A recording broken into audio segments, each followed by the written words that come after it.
UP के सीतापुर से बड़ी खबर, मदरसे पर बुलडोजर एक्शन, गैर मंजूर शुदा मदरसे को गिराया गया है, मकामी इंतजामिया की कार्रवाई।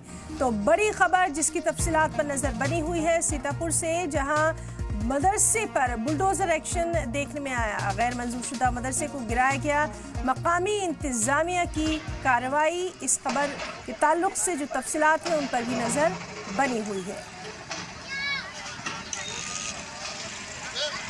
तो सीतापुर से ये बड़ी खबर, जहां मदरसे पर बुलडोजर एक्शन, गैर मंजूर शुदा मदरसे को गिराया गया, मकामी इंतजामिया की कार्रवाई। कहां पर ये किया गया है, कौन सा इलाका है, क्या मदरसे को पहले नोटिस दिया गया था, इन तमाम सवालों के जवाब भी हम तलाश करेंगे। इनकी तफसीलात पर भी नज़र बनी हुई है। बहरहाल ये बड़ी खबर यूपी से, जहां एक बार फिर एक मदरसे पर बुलडोजर कार्रवाई की गई है। तो सीतापुर से ये बड़ी खबर, जहां मदरसे पर बुलडोजर एक्शन, गैर मंजूर शुदा मदरसे को गिराया गया, मकामी इंतजामिया की कार्रवाई।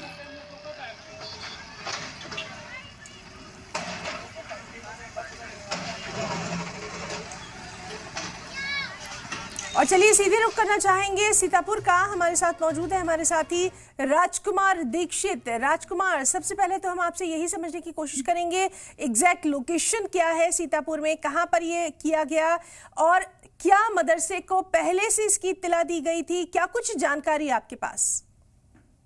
बिल्कुल, मैं आपको बता दूं कि ये लहरपुर तहसील क्षेत्र के नेवादा गांव में अवैध तरीके से मदरसा चलाया जा रहा था। लंबे समय से यह मदरसा अवैध तरीके से चल रहा था और यहाँ बच्चों को तालीम दी जा रही थी। लेकिन जैसे स्थानीय लोगों को इस बात की भनक लगी और उन्होंने शिकायत की।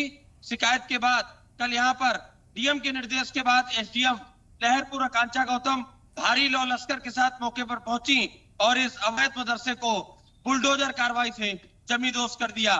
फिलहाल स्थिति यहाँ पर नियंत्रण में है। जी राजकुमार, किस बात की शिकायत यहाँ के लोगों ने की थी जिसकी बिना पर 24 घंटे के अंदर ये कार्रवाई की गई? क्या इनको पहले कोई नोटिस नहीं दिया गया, क्या कागजात चेक नहीं किए गए, क्या कुछ अमल रहा?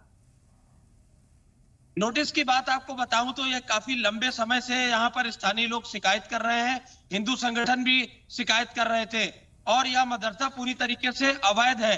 इसलिए प्रशासन ने सीधा इस पर एक्शन लिया है, क्योंकि वहां जिस जगह यह मदरसा चलाया जा रहा था तो हिंदू संगठनों का आरोप है कि इस मदरसे के अंदर कहीं न कहीं बच्चों को गलत तालीम दी जा रही थी। जी बिल्कुल, बहुत बहुत शुक्रिया अदा करना चाहेंगे राजकुमार दीक्षित आपका तमाम तर तफसीलात के लिए।